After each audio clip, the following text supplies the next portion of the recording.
The man known to history as the Marquis de Lafayette was born on the 6th of September 1757 in the Château of Chavagnac in the province of Auvergne in southern France. His father was Michel Louis Christophe Roche Gilbert Paulette de Mortier, Marquis de Lafayette, and his mother was Marie-Louise Joly de la Rivière. Lafayette's full name was Marie-Joseph Paul-Yves Roche Gilbert de Mortier de Lafayette, though to his close family members he was known simply as Gilbert. He came of age and made his mark on the world during the Age of Revolutions, a period of time between the 1770s and the mid-1800s, in which multiple revolutions, including the American, French, and Haitian revolutions, rocked the globe and transformed the way in which humans lived and interacted with each other. It was indeed a world turned upside down.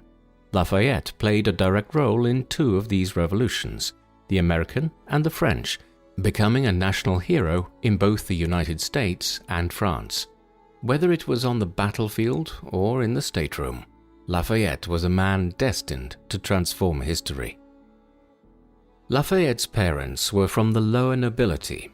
Their family and region were poor and underdeveloped, though family legends told of their ancestors' greatness and valor on the field of battle.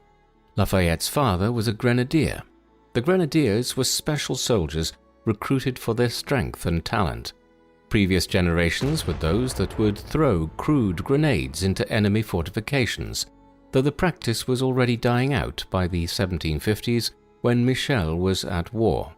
Michel was a colonel in the Royal Army and was sent at the time of Lafayette's birth to fight in what is now Germany.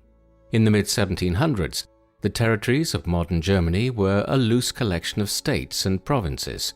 They also were the site of countless battles and wars as various empires fought to control the valuable resources of the region.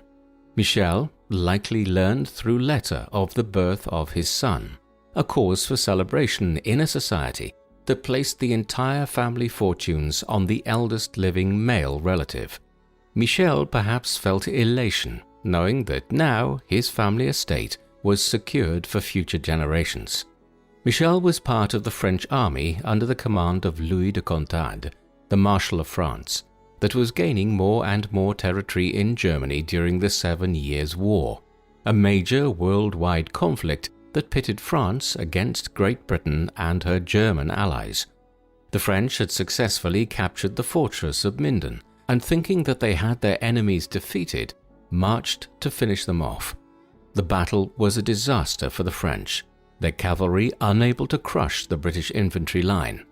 During the battle, Michel was killed by a British cannonball, leaving the young Lafayette fatherless.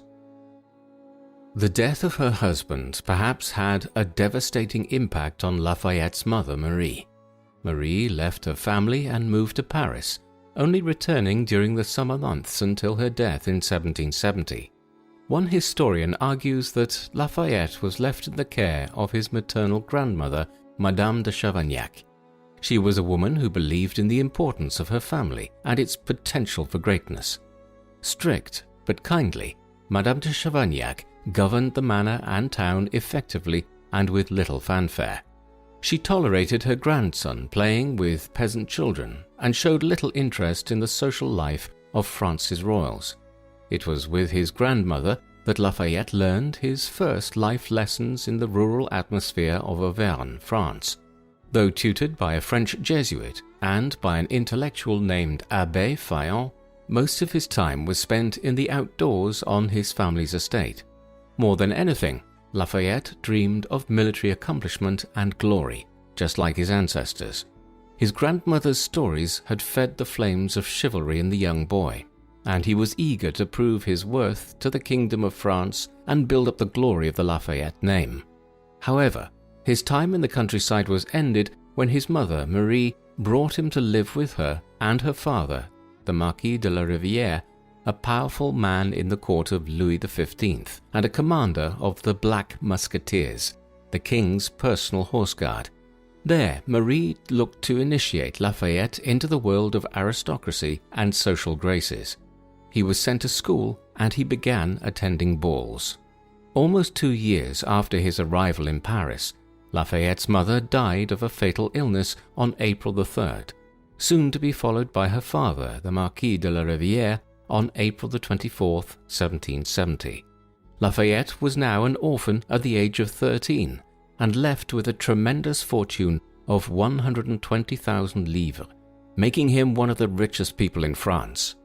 Devastated, the young Lafayette now had to depend on outside counselors for help navigating the swamp of royal politics. After the death of his mother and grandfather, Lafayette faced a choice: to return to the family manor or to continue his education. The ambitious young man chose to remain in Paris, continuing his studies and beginning training as a king's musketeer, although his summers were spent at Chavagnac. Lafayette was determined to rise in France and was already making great strides to do so. Social climbing in France almost always required marriage. Marriage in elite circles was for the purpose of building up family connections, titles, and wealth. One of the first families to begin vying for the young Lafayette was the Duke of Dayan, Jean-Paul François de Noailly, a powerful family in the French aristocracy and well connected to the royal family, who invited Lafayette to get to know the family, and in particular their second daughter, Adrienne. The match made perfect sense to Lafayette, and to the joy of both families, Lafayette married Adrienne on April the 11th, 1774. Lafayette was 16 years old. His bride, Adrienne, was 14. Though begun as a marriage of convenience, love developed between the two as they grew together, and as Lafayette advanced in the world. Adrienne became a strong advocate for Lafayette and tirelessly supported her husband in his many ventures. She also reared their children, while Lafayette played the role of an absentee father. The marriage also provided Lafayette with political capital and a way to rise through the French military.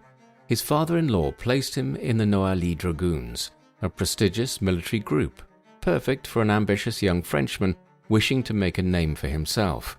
However, for the next 2 years, Lafayette first and foremost sought to prove himself as an elite gentleman of the French court, attempting to master skills such as horsemanship, diplomacy, and even, distastefully, the art of taking a mistress. During the years prior to the American Revolution, Lafayette was enveloped in the intrigues of court, seeking to win the affections of Aglaé Dunostein, a woman known for her charm and prestigious connections.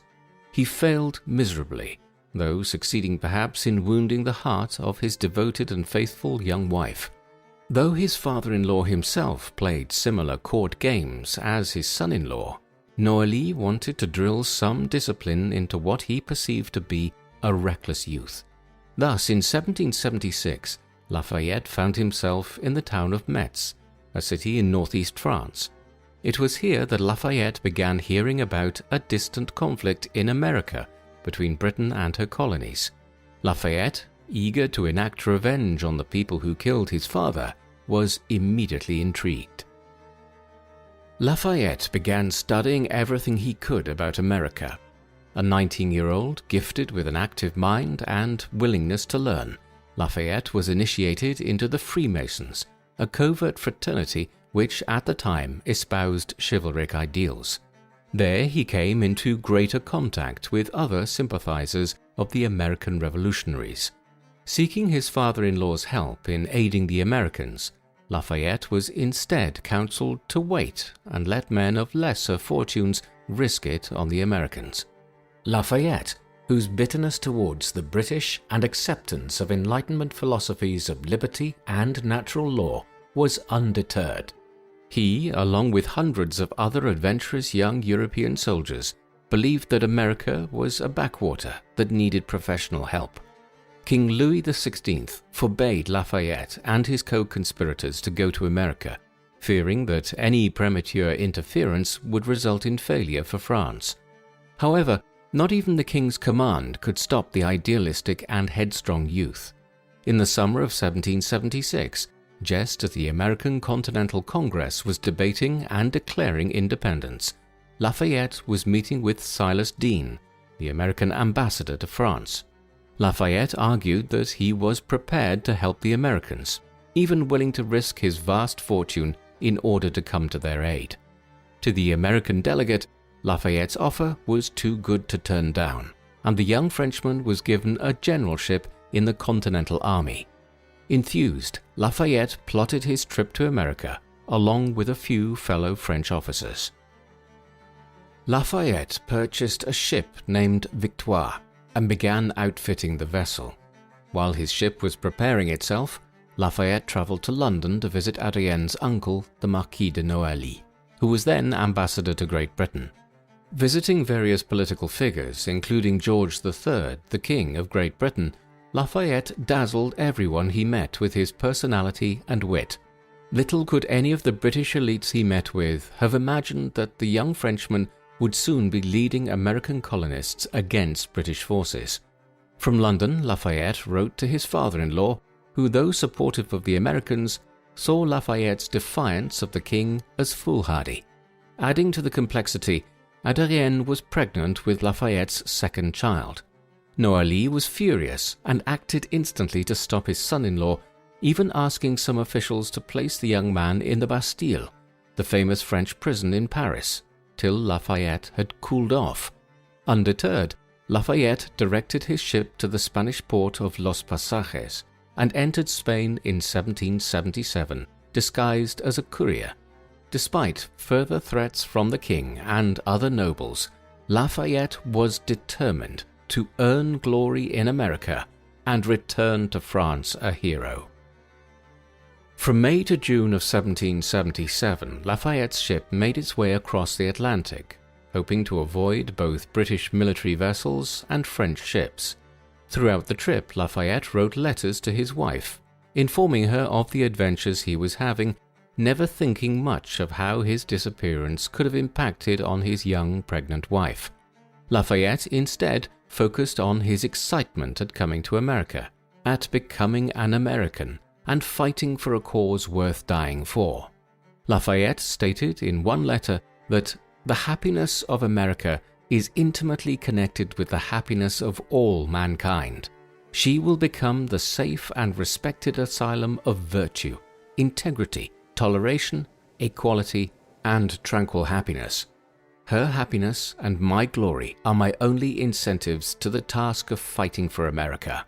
He landed in South Carolina on June 15, 1777, and it was here that Lafayette met his first Americans, enslaved African Americans working on gathering oysters. Lafayette would later become a powerful anti-slavery advocate, working constantly to convince his mentor and friend George Washington to help kill off the practice. However, at that precise moment, he had other matters on his mind, such as fighting and winning a revolution. Upon entering Charleston, Lafayette was warmly welcomed, he and his friends becoming instant celebrities in the small city. After having joined in the welcome festivities, Lafayette donated a substantial sum of money to aid the local patriots before buying a carriage for himself and his companions. But almost as soon as he had landed, he was off again. The restless and glory-driven heart of the young nobleman had no time to wait. He needed to get to the camp of General George Washington and to his new life as an American soldier. After several weeks of hard traveling over rough American roads, Lafayette and his small company of fellow French officers arrived in Philadelphia on July 27, 1777. Philadelphia was then the capital of the fledgling United States and was the largest and most economically important city in America at the time. Founded in 1682 by members of the Religious Society of Friends, more commonly known as the Quakers, the city had around 40,000 residents, making it smaller than London by roughly 700,000 people and around 500,000 less than Paris. However, despite its relatively small size, the city was well laid out and orderly, the founders of Philadelphia having used a grid pattern for the city design. Lafayette would have noticed the diversity of the city as well, with English and German settlers, both free and enslaved African Americans, and many others crowding the streets as his carriage made its way toward the home of the Massachusetts statesman John Hancock, who had helped lead the colonies towards rebellion and subsequently outright revolution. Lafayette perhaps expected to be received as a hero, but instead was afforded a lukewarm reception.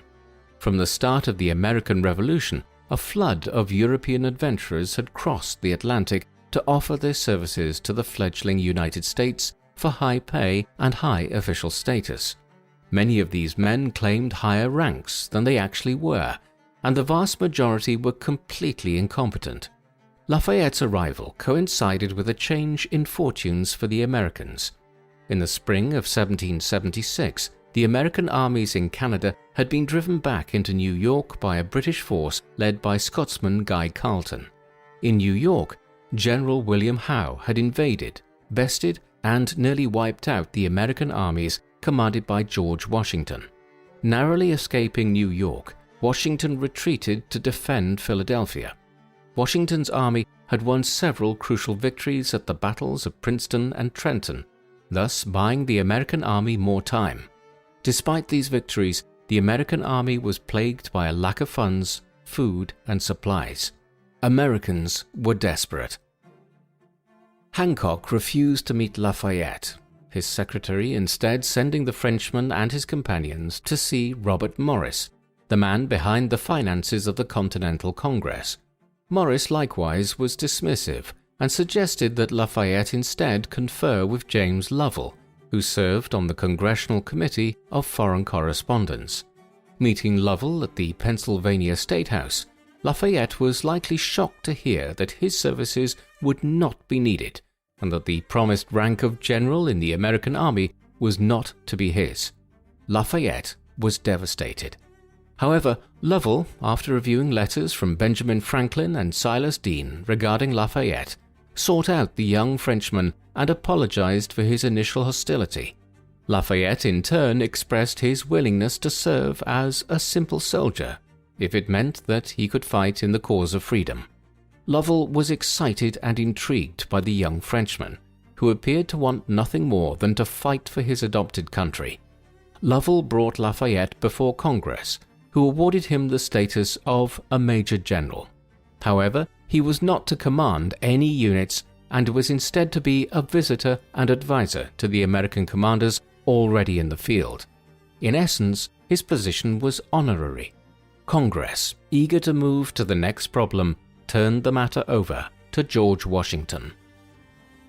Lafayette had his first chance of meeting the American leader on August 1, 1777 at the City Tavern in Philadelphia.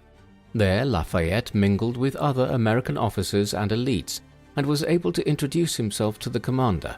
The meeting was quite successful, as Lafayette was able to impress the older Virginian planter with his sincerity and devotion to the American cause. Washington invited Lafayette to join him on an inspection of American forts along the Delaware River, a sign of acceptance by the American commander. During the inspection, Lafayette became better acquainted with the American military structure, its leading men, and the soldiers themselves. His enthusiasm earned the friendship of men such as Horatio Gates, Henry Knox, and Nathaniel Greene, all men who played a critical role in the American military. After a month of interacting with the American army stationed at Philadelphia, Lafayette had his first opportunity to prove his worth as the American forces launched an attack on the British gathering near Brandywine Creek, just a few miles distant from the American capital. Leading a group of several hundred men, Lafayette enthusiastically led his men into battle. Cannon fire, musket fire, and the shouts and screams of battle echoed across the battlefield. In the midst of the fray, Lafayette was struck by a bullet in the leg, causing him to fall from his horse. Undeterred, Lafayette continued to command until the bleeding became so intense that he was forced from the front lines. Lafayette was treated by Washington's personal doctor as the American forces retreated after having been nearly encircled by the larger British force. Having barely turned 20, Lafayette lay wounded and was evacuated to the nearby city of Bristol. There, the young Frenchman was visited by Henry Lawrence, the President of the United States Congress, who took a personal interest in the young general and took him to a different hospital away from the conflict. Lafayette waited there for 2 months, missing the Battle of Germantown, a battle in which the Americans nearly won the day, if it had not been for a few devastating mistakes made by the inexperienced forces. The defeats at Brandywine and Germantown forced the Americans to abandon Philadelphia, allowing the British military to march triumphantly into the United States capital. Some of the Loyalists, or those Americans who supported the British Empire, openly celebrated the American defeat. Many American patriots fled the city, hoping that soon General George Washington could retake Philadelphia, though many became increasingly pessimistic at the ability of the American armies to ever be able to win the war. Throughout the colonies, the twin defeats of Brandywine and Germantown, as well as the loss of Philadelphia, cast gloom over the young nation. However, a resounding victory in New York at the Battle of Saratoga provided some solace. Though the Americans had failed in several key battles, at least they had not fully collapsed. Lafayette, who had studied military history throughout his youth, likely was intrigued to see how the American forces responded to the loss of the capital. While some men did desert the army, several thousand American soldiers marched towards a winter encampment at a place 25 miles northwest of Philadelphia, called Valley Forge. Lafayette recovered quickly from his leg wound and then rode to the American encampment at Valley Forge. Though the winter was not as devastating as some historians have portrayed, the cold and snow, combined with the lack of supplies and meager rations, made for a particularly difficult few months. Across the small valley, soldiers constructed wood huts to shelter them from the winter cold. Many soldiers decided that winter that freedom was not worth the price of their lives. However, many more remained at the winter encampment, risking their lives to maintain the American army. While there, Lafayette led a small reconnaissance mission and engaged the enemy at Haddonfield, for which he earned the commendation of American leaders for his bravery. Though the mission had been a near disaster, his successful escape and quick thinking gained him praise from those around him. Lafayette was accomplishing what he had hoped. Though he had yet to achieve a significant victory, his reputation was growing as a dashing and fearless leader. He inspired confidence in his fellow officers and subordinates, his fervor for the American cause running as deep as many Americans. While in Valley Forge, he witnessed the arrival of the fiery Baron von Steuben, a Prussian military man, who in reality was a low-ranking officer, but who began to drill into the American army the sense of order and discipline that was needed to turn the motley bunch of farmers, artisans, laborers, and seamen into a coherent fighting force. Remarkably, von Steuben found a receptive audience who quickly accepted the military training. Lafayette would have noted that this acceptance of the training stemmed in large measure from the patriotism of the soldiers.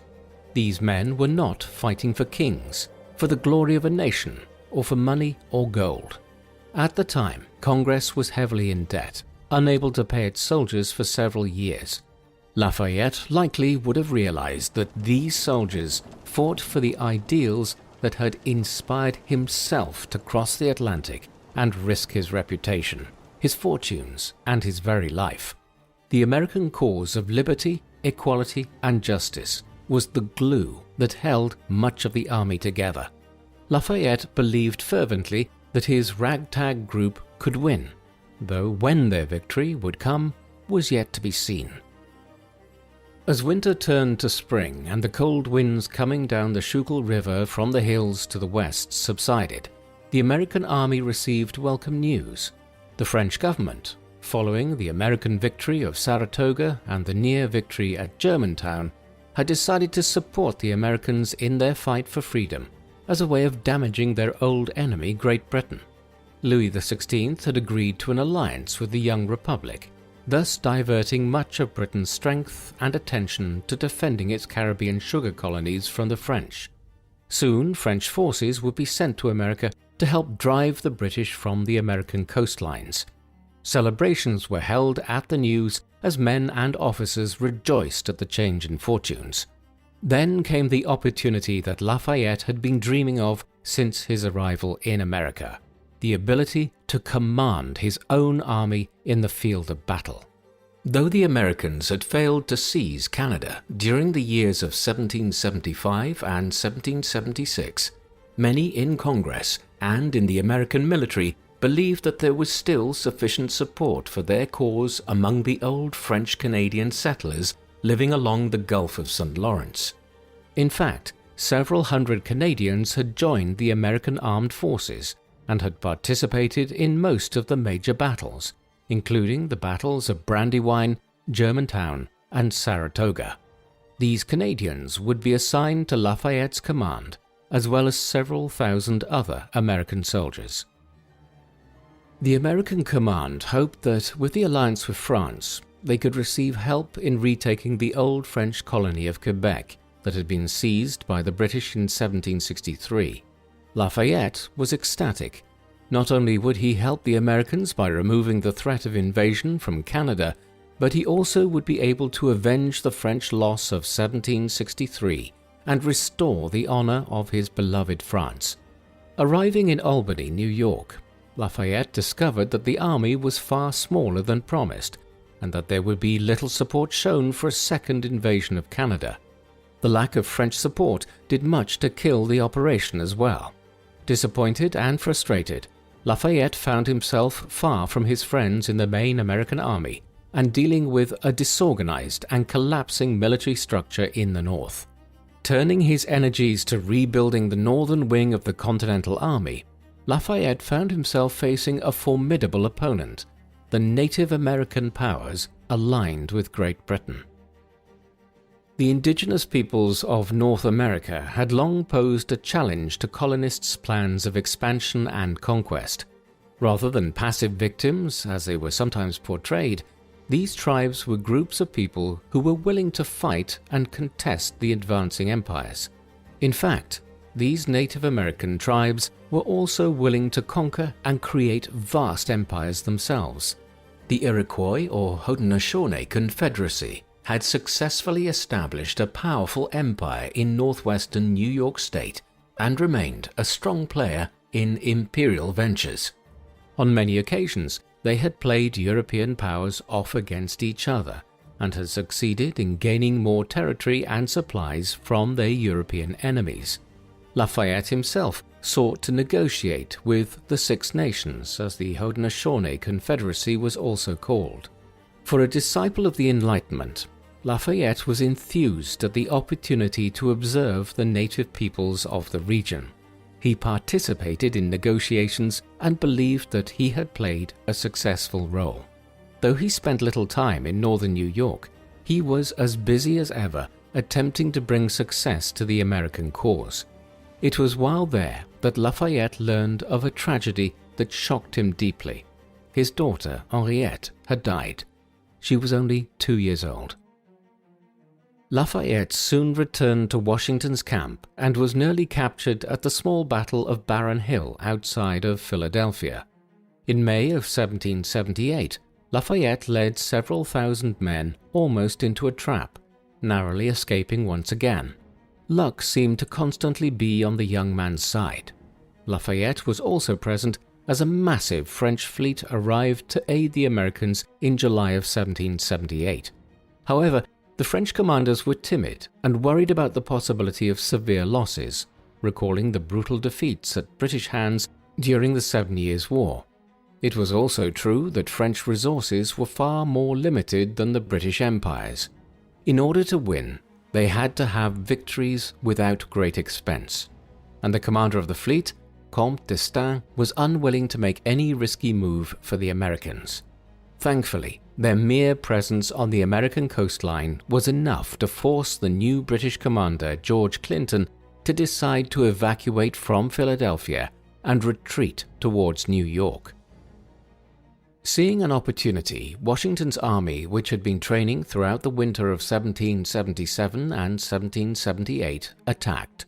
Catching the rear of Clinton's army in New Jersey at a place called Monmouth Courthouse, Washington's forces showed that they had transformed themselves from a collection of citizens into an army.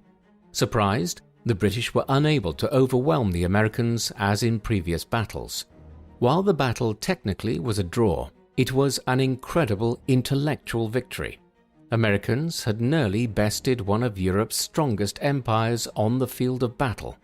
Though Lafayette and Washington were disappointed at not having captured the British forces, the battle proved to be a turning point in the war, as Clinton's army hunkered down for a long stay in New York.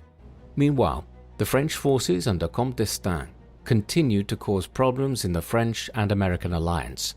The Americans felt that the French military leadership was arrogant and unwilling to work alongside the Americans, in addition to being incompetent.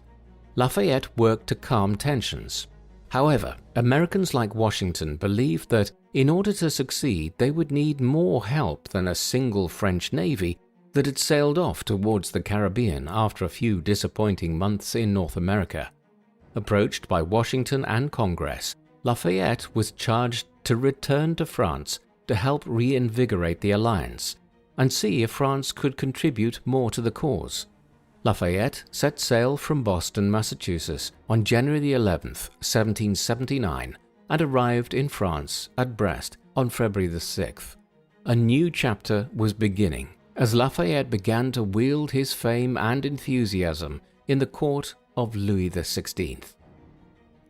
On arrival in France, Lafayette was transported to his father-in-law's home and held in confinement for 10 days, a symbolic punishment for having disobeyed the king's orders when he went to America. However, Louis XVI and the rest of France saw the young man as a hero, and he was celebrated throughout the kingdom. A constant stream of elites to his father-in-law's home illustrated the reality that Lafayette was no longer just a nobleman's son. He was a national celebrity and had all the world at his feet. Lafayette entered into a passionate affair with Aglaé Dunostein, one which provoked endless rounds of gossip in the French capital. Lafayette's wife Adrienne took the betrayal in her stride, giving Lafayette another son in December of 1779 named George Washington Lafayette. Lafayette soaked in the revelry while also continuing to work on persuading the king and his councillors that it would be in France's best interest to send additional support to the Americans. Additional funds were to be sent, along with additional troops. However, Lafayette, much to his disappointment, was not to be in charge of the expedition, the command instead going to Jean-Baptiste Donatien de Vimeur, Comte de Rochambeau. Known in America simply as Rochambeau, Jean-Baptiste was born in Vendôme, France in 1725. He began his military career at the age of 15 and fought in the War of Austrian Succession, a European-wide war fought over whether Maria Theresa, daughter of the Holy Roman Emperor Charles VI, could succeed her father as heir to the Austrian throne. The war lasted 8 years, from 1740 to 1748, and involved most of the major nations of Europe, including France, Great Britain, Sweden, the Netherlands, the Holy Roman Empire, Prussia, and Russia. During this war, Rochambeau was tutored by various prominent generals as an aide-de-camp. During the subsequent 7 Years' War, which occurred from 1756 through 1763, he not only advanced to become a general, but also gained experience fighting in the Americas. Lafayette accepted the appointment and was soon back sailing towards America, leaving France on March 9, 1780.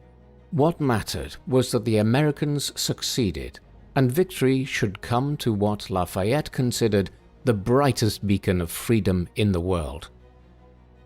Back in America, Lafayette was once again under the American command. Welcomed back by Washington, Lafayette served as an intermediary between the newly arrived French forces stationed in Newport, Rhode Island, and the Americans. During Lafayette's absence, the war had shifted south to the southern colonies of Georgia and South Carolina. Led by Lord Cornwallis, British forces had captured the majority of the population centers in the two states. Only through a long, protracted guerrilla warfare campaign were the two states able to maintain some American control. Meanwhile, in the New York area, Washington had his armies encamped surrounding New York, waiting for the opportune moment to strike George Clinton's forces in New York City. Washington hoped that with the arrival of the French, a victory would be soon forthcoming. However, attacking New York was low on the priorities of the French, who saw the city as too well guarded. Instead, Lafayette and the French fleet sailed towards the Chesapeake Bay in Virginia to disrupt the British operations in the area. The American turncoat Benedict Arnold had launched an invasion of the region and had succeeded in driving many Virginian planters off their plantations. Lafayette arrived in late 1780 and began leading local American forces against the better supplied and armed British army. Though constantly undersupplied, Lafayette proved to be a talented general playing a constant game of cat and mouse with the larger British forces. Soon, Arnold's forces were joined by Lord Cornwallis's bedraggled army who had been pursuing Nathaniel Greene's Continental soldiers. By early summer of 1781, Cornwallis and his troops had begun to fortify Yorktown, a deep-water port where larger naval vessels could dock, at the orders of his commanding officer George Clinton. Sensing a prime opportunity, American and French leaders marched troops from New York and sent a naval squadron from the Caribbean, effectively trapping Lord Cornwallis and over 7,000 British troops. The siege of Yorktown had begun. On September 28th, Washington and his command of nearly 19,000 men began moving the siege lines closer to the British fortifications. Over the course of the next week, Washington's army constricted the British forces until on October 6, 1781, the Americans opened the first parallel or trench that would allow the Americans and French to bombard the British defenses with cannon fire. By October 9th, the American and French cannons were in position and opened fire on Yorktown. The bombardment continued until the night of October 14th, when the American and French forces launched attacks on the British outer defenses. The attacks were successful and further weakened the British. Artillery bombardment continued for 8 more days until, on October 17th, 1781, Lord Cornwallis surrendered. Lafayette likely felt intense satisfaction at seeing his long-hated enemies subdued by the combined forces of America and France. His satisfaction undoubtedly increased as he watched Rochambeau refuse to accept the sword of Lord Cornwallis, a ritual event signaling a surrender, and instead insisted that George Washington receive the sword. When word reached towns and cities across America, celebrations were held by patriots, while loyalists feared that the worst possible scenario had come true.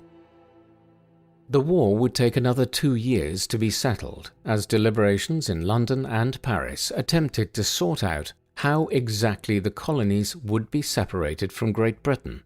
Lafayette had returned to France in 1782 in order to aid the American delegates there. In his role as advisor, Lafayette used his celebrity status to help the Americans secure the best deal possible. At the same time, Lafayette and his wife Adrienne had become favored by Louis XVI and Marie Antoinette, leading to their further elevation in social circles. Lafayette soon betrayed his faithful wife again, this time pursuing Diane Adélaïde de Simiane, considered one of the most beautiful women in France. Lafayette, riding high, soon convinced Diane to be his mistress, once again ignoring his faithful and dedicated Adrienne, who gave birth to his daughter Virginie. This affair would last for years, though at its end Lafayette and Diane remained friends. Despite the affair, his household remained harmonious, and visitors stopped by frequently to meet the couple. Some of the most frequent guests were Americans, who sought out the hero of the American Revolution. His home was a salon, and Lafayette was a man of letters, a product of the Enlightenment. His guests ranged from French elites, Americans, and even some Englishmen such as William Pitt the Younger. While Lafayette remained loyal to his king, ideas were brewing in France that threatened to unleash a revolutionary storm. For the moment, however, the victory over England and the freedom of America gave Lafayette enough to focus on. He turned some of his attention to convincing his mentor and friend George Washington to come to France. However, Washington refused to leave the United States, leaving Lafayette only one option: to go back to America himself. Leaving France in July 1784, Lafayette arrived in America to find a universal welcome. For Americans, the noble Frenchman could do nothing wrong. As he toured the 13 states, impressive celebrations were held and honors bestowed on the Frenchman.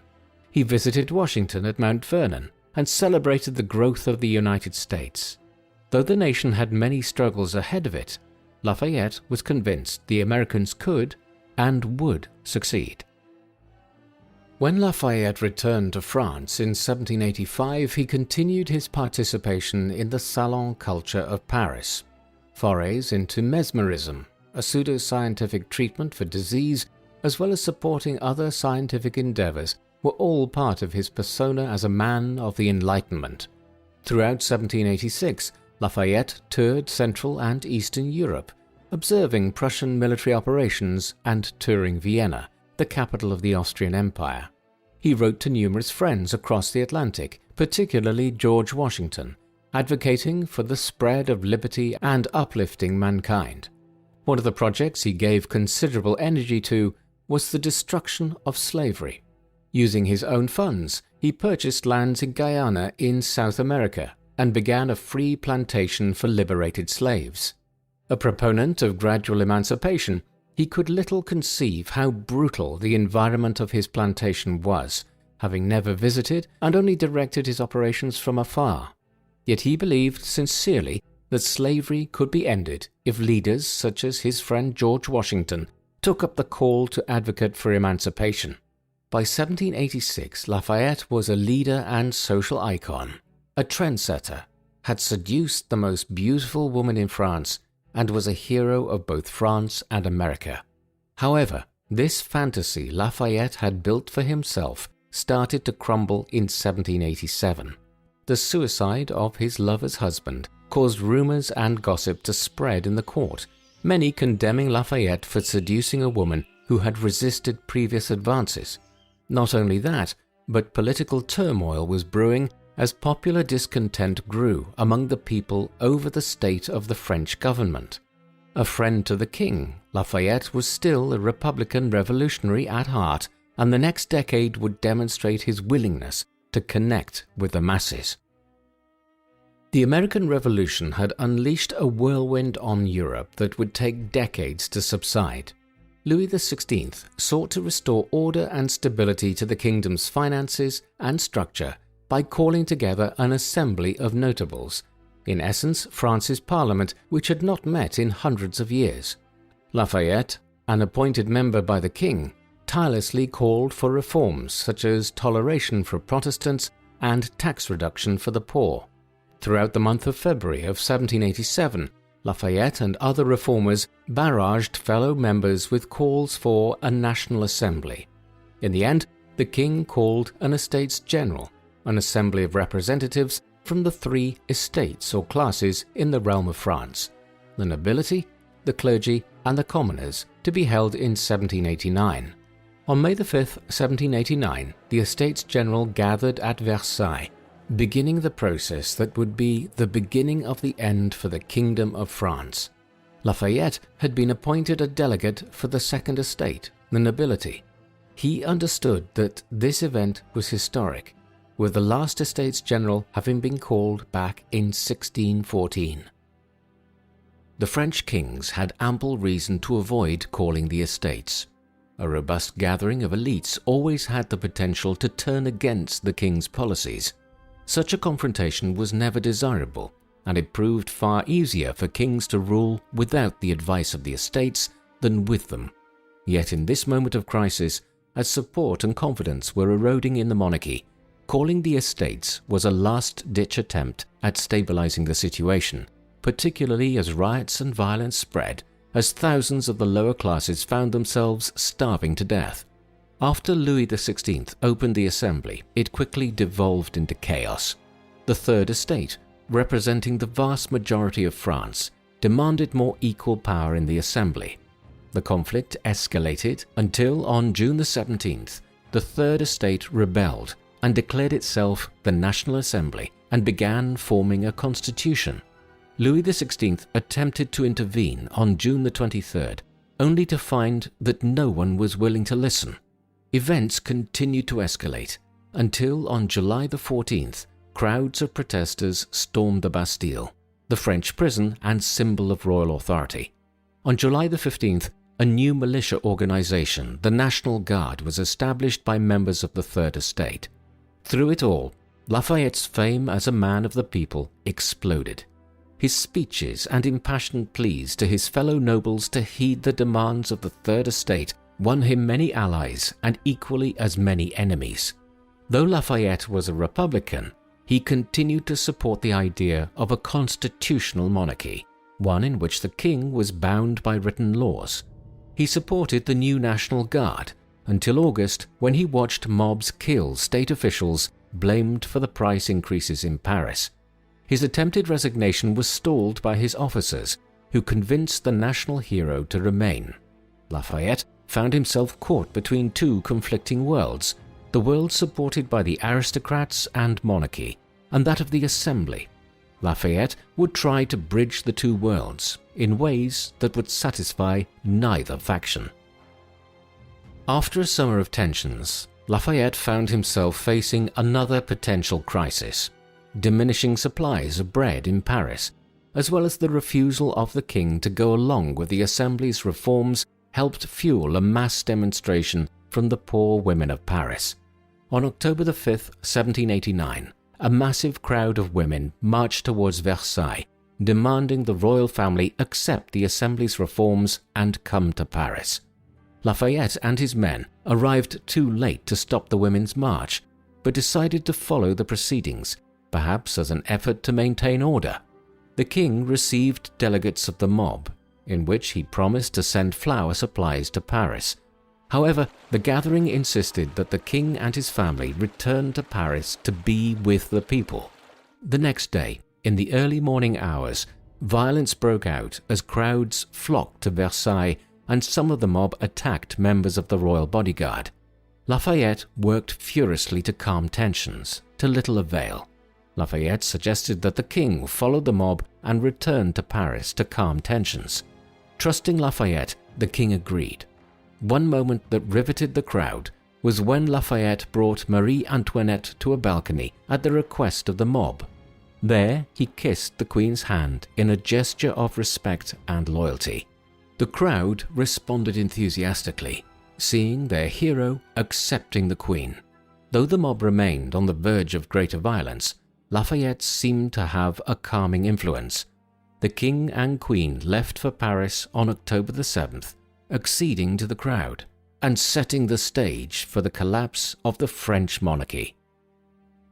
Over the next year, tensions did not subside, but efforts were made to reorganize France's monarchy.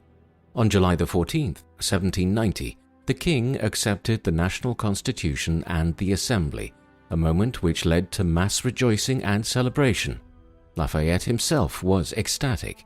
While Lafayette's popularity was at its highest, social currents were at work, undercutting the popularity of America's Frenchmen.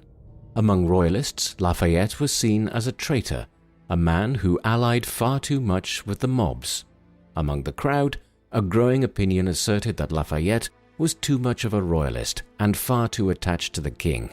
Lafayette found it increasingly difficult to secure obedience from his troops, and found himself further alienated from the royal family.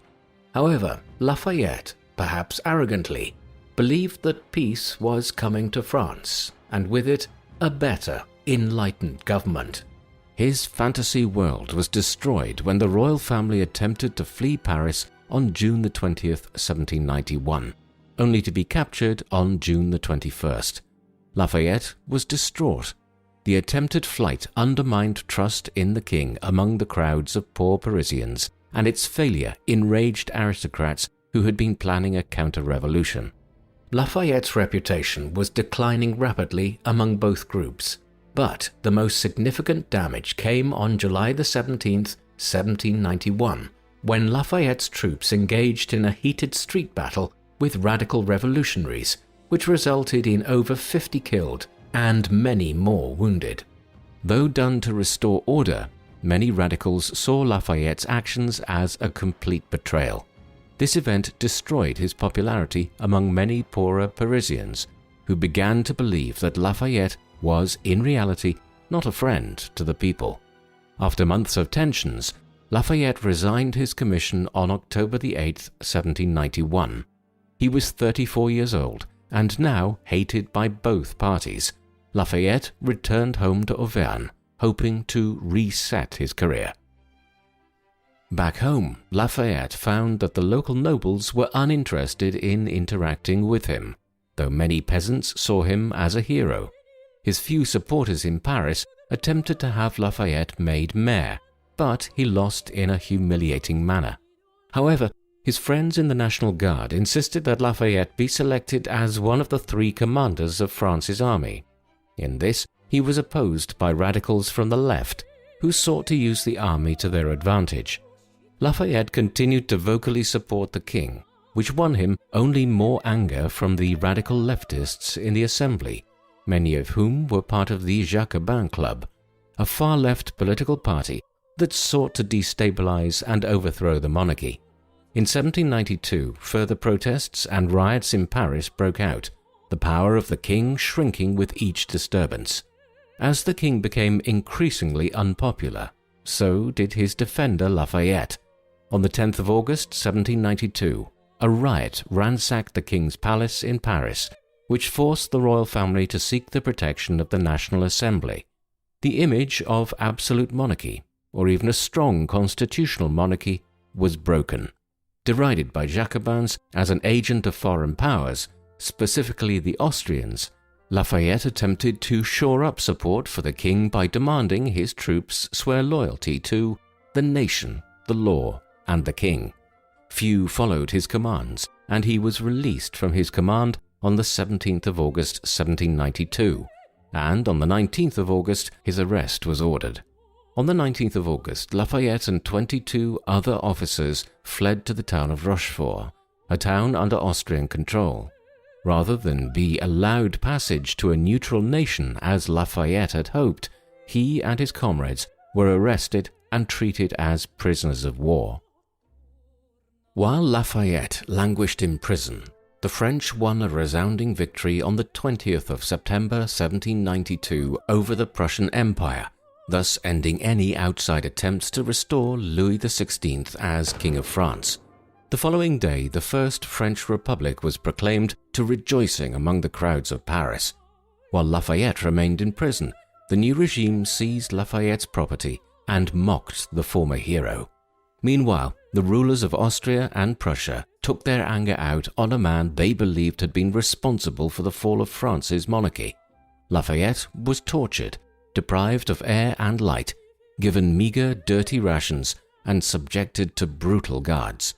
Not only this, but Lafayette learned of the execution of the royal family, the beginning of what became known as the Terror, a brutal period of government-sponsored mass execution of political enemies and the arrest of his wife. He would also learn that many of his wife's family had been murdered by the new republic. After gaining her freedom, Adrienne chose to come to the prison that held Lafayette and suffered with him. It was a brutal period, both for Lafayette and the French people. Many of his former friends, his enemies and compatriots, were victims of the guillotine. After 4 years languishing in jail, George Washington, now President of the United States, sought to aid his friend.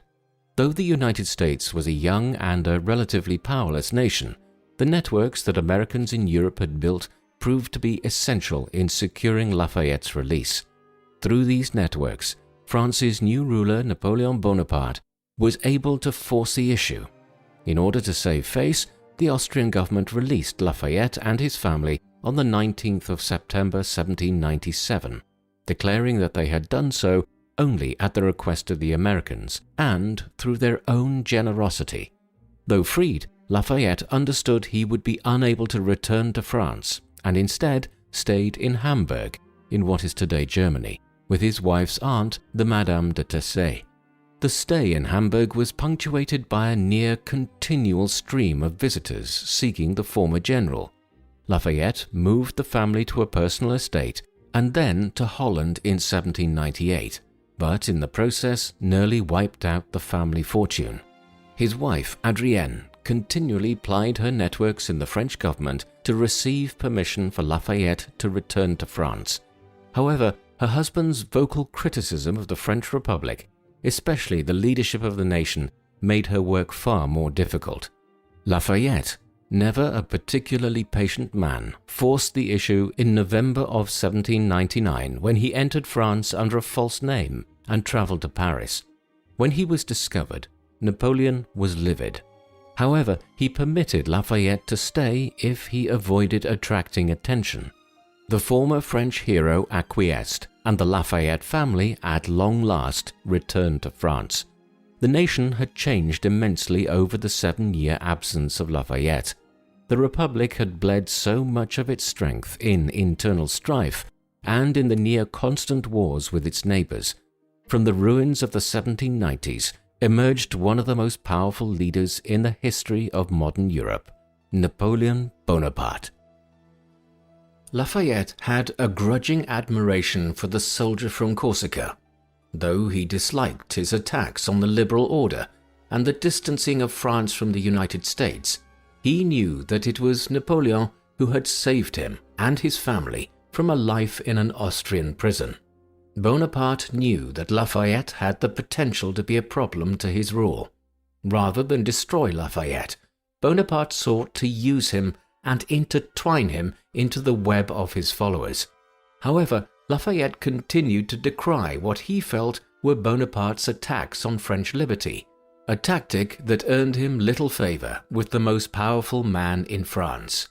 Still, Napoleon continued to offer Lafayette positions within his government, all of which Lafayette refused, eventually instigating a vendetta against the Lafayette family. Lafayette's son George Washington and his son-in-law Louis de Lasteyrie both served with distinction in the Emperor's armies, however were unable to rise in status despite their valiance and heroics. Eventually, the two young men withdrew from the army. Meanwhile, Lafayette continued to avoid public life and retired at his wife's chateau, La Grange. Here, throughout the early 1800s, Lafayette entertained guests and friends, welcoming them to what could have been described as a salon, a place where ideas and questions were freely shared and discussed.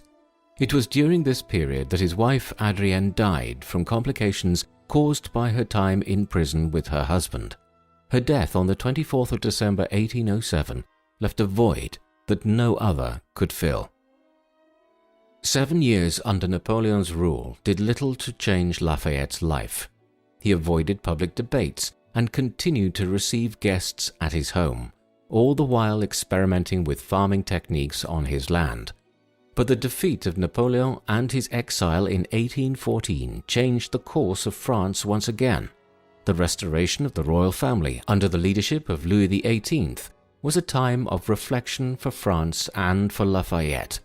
Had the past 30 years been meaningless? Lafayette welcomed the monarchy's return, so long as liberty was ensured for the people. However, his position remained compromised at the court as many royalists refused to forgive him for the role he played in destroying the royal family during the days leading up to the founding of the First French Republic. The restoration of the Bourbon monarchy was short-lived as Napoleon escaped from the Isle of Elba, where he had been exiled, and reinstated himself as ruler of France in early 1815.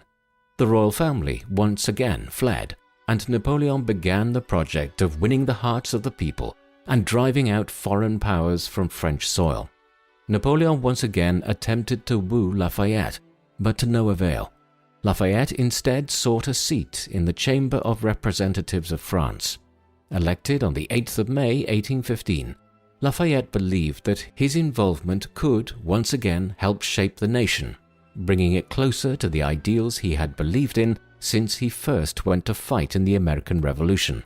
After the Battle of Waterloo on the 20th of June 1815, Lafayette moved quickly against Napoleon, using his position in the Assembly to declare the body to be in permanent session and declare any actions against it high treason. Napoleon, who had begun to try to undermine the Assembly, was forced to abdicate on the 22nd of June 1815. Lafayette had helped to strike the fatal blow against Napoleon's ambition, thus making him one of Napoleon's bitterest enemies.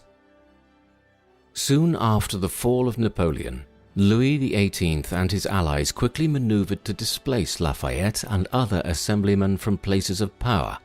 Lafayette once again returned to his country estate to watch as political forces engulfed France once again. For many, Lafayette was a living symbol of opposition to the monarchy, and the king understood this clearly. Hatred for Lafayette among royalists reached new heights as they saw him elected to the Assembly in 1819 and become the voice of the opposition to the Royalist Party. They couldn't understand how Lafayette could ignore decades of bloodshed and even the death of his family. For them, republicanism symbolized destabilization and mob rule. Thus, Lafayette's support was a tacit support in their minds for the Terror. From 1815 to 1820, France became more stridently royalist, as counter-revolutionaries, led by many former aristocrats, worked to destroy the effects of the French Revolution entirely. Lafayette remained a thorn in their side, forever fighting any attempts at restoring the old ways of the French monarchy. Lafayette was fighting a losing battle, and in February of 1822, he aligned himself with an underground operation seeking to overthrow the government and establish a republic once again, this time with Lafayette at the head. The revolt was a miserable failure, and Lafayette was lucky to have destroyed the evidence that linked him to the planned uprising. He worked to save the men captured, though to no avail. 4 men, lowly non-commissioned officers, were executed on the 21st of September 1822. The failure of the uprising led Lafayette back to the limited role of assemblyman, where he continued to fight and berate the French monarchy for failing to keep its promises to protect liberty in the French nation. Lafayette, however, was defeated on the 24th of February 1824 by a conservative opponent. Cut out of the realm of politics, Lafayette decided it was time to journey to America and tour his second homeland once again. Lafayette arrived in America in the August of 1824 and was immediately given a hero's welcome. While his reputation had suffered much in Europe among both liberals and conservatives, in America all welcomed the hero of the Revolution. His arrival united Americans and elicited widespread celebration and adoration. He visited over 100 cities, his presence bringing out the best the city or town had to offer. Lafayette also visited old friends, such as Thomas Jefferson during his travels through the United States. In December, Lafayette visited the capital Washington, D.C., where he was warmly received by Congress and the President James Monroe. Lafayette was the hero to all, and his travels across the nation only evoked greater celebration. After a year of touring, Lafayette bade farewell to his adopted nation, leaving the United States in September of 1825. For many Americans, meeting Lafayette was near sacred, as he represented the last of the founding generation of the United States. Lafayette took the celebration in his stride, refusing gifts he thought too extreme, but always showing love to the people. He departed with soil from the United States to place on his tomb. Now in his 60s and using a cane, Lafayette knew his life was nearing its final chapter. Upon arrival in France, Lafayette returned to hostility and suspicion. Royalists rightly believed Lafayette wanted the demise of the royal control of the nation and had been monitoring his estate with renewed vigor. However, they faced a man who had been renewed by a year in America and was more determined than ever to help liberate his beloved France. A new monarch, Charles X, had ascended to the throne. Charles respected Lafayette. However, Lafayette knew that Charles was deeply committed to absolutism, something Lafayette himself abhorred. Lafayette regained his seat in the Assembly in June of 1827. Immediately, the old Frenchman launched his offensive against the monarchy and its royalist supporters. Speeches constantly pressed against the maneuverings of Charles X and his court.